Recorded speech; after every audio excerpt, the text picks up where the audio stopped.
You see, this EFF, even Donald Trump is very scared of it. Even Elon Musk is very scared of this EFF.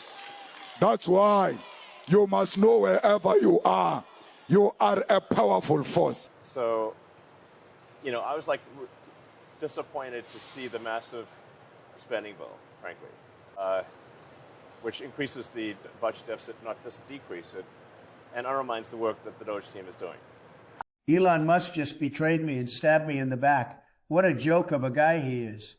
I thought I could trust him, but he pulled a Zelensky on me and aired me out in front of the public. So he could take his shitty little electric cars and leave my office. If I see him in the White House again, I'm going to use that special button that's under my desk and get him kicked out. Elon, don't come back here. Don't come back here. It's your own fault. Juju, don't be so hard on the poor guy.